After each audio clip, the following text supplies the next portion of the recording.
Good morning बच्चों। आज हम पाठ 8 एक कुत्ता और एक मैना पढ़ेंगे। हजारी प्रसाद द्विवेदी जी के संस्मरण में उन्होंने रविंद्रनाथ टैगोर और उनके कुत्ते तथा लंगड़ी मैना संबंधित कुछ स्मृतियों को प्रस्तुत किया है। गुरुदेव रविंद्रनाथ टैगोर ने श्री निकेतन के पुराने मकान की तीसरी मंजिल पर रहने का निर्णय लिया। संभव है मौज में आकर वहां रहने गए हों या स्वास्थ्य अच्छा न होने के कारण एकांत में चले गए हों। छुट्टियां होने के कारण शांति निकेतन के अधिकांश लोग बाहर चले गए थे। लेखक ने सपरिवार गुरुदेव के दर्शन करने का निर्णय लिया और वे श्री निकेतन की तीसरी मंजिल पर पहुंच गए। उस समय गुरुदेव छिपते सूरज को ध्यान से देख रहे थे। लेखक को सपरिवार देख वे मुस्कुराए और उनकी कुशलता पूछी। ठीक उसी समय गुरुदेव का कुत्ता भी ऊपर आकर उनके पैरों के पास खड़ा हो गया। उन्होंने उसकी पीठ पर हाथ रखा तो वह स्नेह भाव से गदगद हो उठा। गुरुदेव ने कहा कि पता नहीं ये यहाँ कैसे आ गए और आने पर कितने संतुष्ट और प्रसन्न हैं। लेखक सोचने लगे कि बिना किसी की राह दिखाए यह कुत्ता 2 मील दूर यहाँ कैसे पहुँच गया।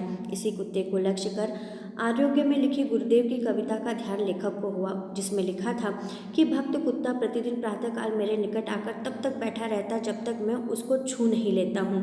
मूक प्राणियों में यही एक ऐसा जीव है जो अच्छा बुरा सबके भीतर झाँक कर मनुष्य के भाव लोग को देख सकता है। इसकी दृष्टि मनुष्य को वास्तविक परिचय समझा देती है। लेखक जब इस कविता को पढ़ते हैं उन्हें श्री निकेतन की तीसरी मंजिल की घटना संस्मरण होती है। आश्चर्य की बात है कि जब गुरुदेव टैगोर की चिताभस्म कलकत्ता लाई गई उस समय भी वह कुत्ता उत्तरायण तक साथ गया था। वह चिताभस्म के पास बैठा भी रहा था। लेखक जब शांति निकेतन पहुँचे ही थे तभी एक दिन बगीचे में टहलते हुए गुरुदेव ने कहा कि आश्रम के कौवे कहाँ चले गए। वास्तव में कौवे नहीं थे, वहीं प्रवास पर गए थे। 1 सप्ताह बाद कौवे दिखाई दिए। दूसरी बार जब लेखक गुरुदेव के पास पहुँचे तो एक लंगड़ी मैना को लक्ष्य कर उन्होंने कहा कि इसके फुदकने में मुझे करुणा का भाव प्रतीत होता है।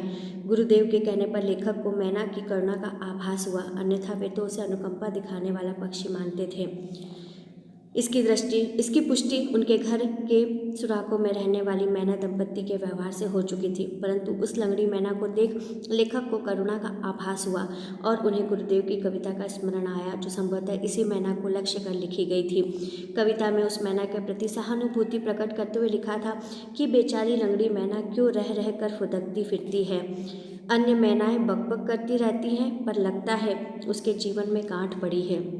इसमें किसी के प्रति विद्वेष भी नहीं है। लेखक कहते हैं कि जब भी मैं उस कविता को पढ़ता वह मैना मेरे सामने आ जाती है।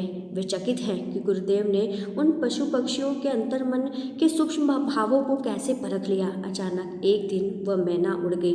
ये स्मृतियाँ लेखक के मन में उभरती रहती हैं।